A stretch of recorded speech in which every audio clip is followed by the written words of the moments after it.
Constitution نظام کو طے کرتا ہے اور لا وہ ہے جو اس نظام کے تحت وجود میں آتا ہے.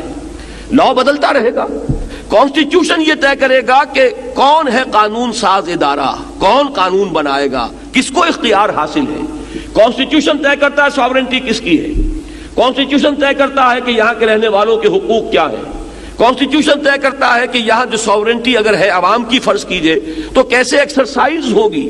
اس طرح انتخابات ہوں گے, انتخابات سے یہ 2 ہاؤس بنیں گے, اپر ہاؤس ہوگا, لوور ہاؤس ہوگا. اس طرح قانون جو ہے وہ وہاں پر کثرت رائے سے جو پاس ہوگا وہ سینٹ میں جائے گا, فلاں ہوگا.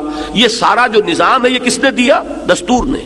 اب اس نظام کے تحت پارلیمنٹ بیٹھی ہوئی ہے, قانون بن رہے ہیں, کسی قانون میں ترمیم ہو گئی ہے, کسی قانون میں اضافہ ہو گیا ہے, تو قانون میں رد و بدل ہوتا رہتا ہے. لیکن آپ کو معلوم ہے جدید کانسیپٹ کیا ہے.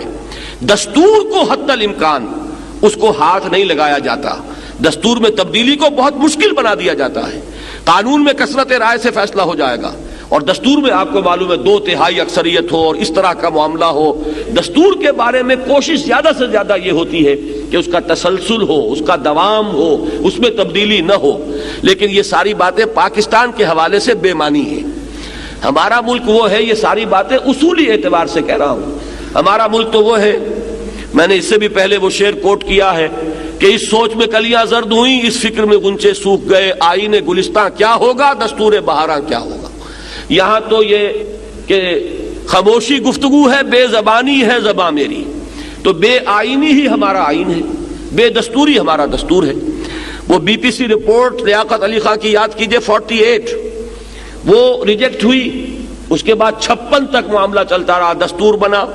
اس دستور کو دن کی روشنی جسے انگریزی میں کہتے ہیں, لائٹ آف دی ڈے, دیکھنا نصیب نہیں ہوا کہ وہ ختم ہوا. 62 میں بنا, جس نے بنایا تھا اس کے ساتھ وہ بھی گیا. پھر سن 73 میں بنا. اس 73 کے دستور کے بارے میں یہ ماننا پڑتا ہے کہ جس نے بنایا تھا اس نے واقعی بہت بڑا کارنامہ سر انجام دیا تھا کہ کنسنسس کے ساتھ, تمام پارٹیوں کے مفاہمت کے ساتھ, گیو اینڈ ٹیک کے ذریعے سے سب کے دستخط حاصل کیے. اتنا کنسنسس ہمارے ہاں آج تک کسی بھی دستوری جو بھی دستاویز ہے اس کو حاصل نہیں ہوا. لیکن بدقسمتی یہ کہ جس شخص نے اتنا بڑا کارنامہ کر کے دکھایا, خود اس نے اس کی مٹی پلید کی. اس میں جو ترمیمیں شروع کی ہیں اور بروٹ میجورٹی سے جو ترمیمیں کی ہیں, اس نے اس کا حلیہ بگاڑ کر رکھ دیا. ایک بہت بڑا کریڈٹ جو اس نے حاصل کیا تھا اس کو اپنے ہاتھوں دفن کر دیا اس کو. اور اس کے بعد سے جو کچھ ہو رہا ہے, یہ دستور, اب اس میں جو ترامیم ہوئی ہے, وہ اسمبلی تو ظاہر بات ہے کہ یہ اسمبلی کوئی متفق علیہ اسمبلی نہیں ہے. یہ اسمبلی وہ نہیں ہے کہ جس کے بارے میں یہ کہا جا سکے کہ کوئی اختلاف رائے نہیں ہے, جبکہ وہ